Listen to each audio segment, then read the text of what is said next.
விஜய் கட்சியில் இருக்கிறவங்கெல்லாம் தலைமறைவு அப்படின்னு செய்திகள்லாம் வெளியாகிட்டுருக்கு. ஆனால் இன்னும் இந்த தற்குறிகள் விஜய்க்கு சொம்படிச்சிட்டு இருக்கானுங்க. கரூர் மேற்கு மாவட்ட தாவைக்கா செயலாளர் மதியழகன் தலைமறைவாம்.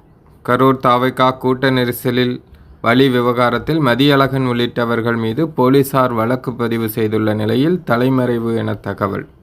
அது மட்டும் இல்லாமல் புசி ஆனந்தே எங்கே இருக்கார் அப்படின்னு தெரியலையாம். இதுவரையும் எந்த தகவலும் இல்லை அப்படின்னு செய்தி வெளியாயிட்டிருக்கு.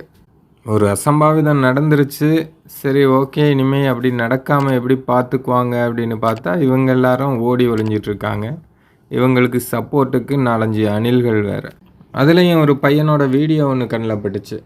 விஜய் அரெஸ்டாமே, விஜய் வீட்டுக்கு வந்ததையும் அரெஸ்ட் பண்ணிடுவீங்களாமே, அப்படியெல்லாம் ஏதாவது நடந்ததுன்னா அங்கே அடித்து நொறுக்கிடுவோம், ஆட்சியே இருக்காது, கொலை வெறியில் இருக்கோம், அப்படி இப்படின்னு பேசுகிறான். உங்களை மாதிரி ஆளுகளால் தாண்டா அந்த 39 உயிரும் போயிருக்கு. அதை புரிஞ்சு நடந்துக்குங்க. அது இவனுங்களுக்கு சொன்னாலும் புரியாது. இவனுங்க இனி அடுத்த கூட்டம் போடும்போதும் மறுபடியும் போய் அந்த கூட்டமாக தான் போய் ஐக்கியமாவானுங்க. இவனுங்க அப்படி போனாலும் பரவாயில்லையே, அப்பாவி மக்கள் எப்படியாவது விஜயை பார்த்துடலாம் அப்படின்னு அந்த ஒரு மனநிலையில் இருக்கவங்கள இந்த மாதிரி ஆயிடுறாங்க.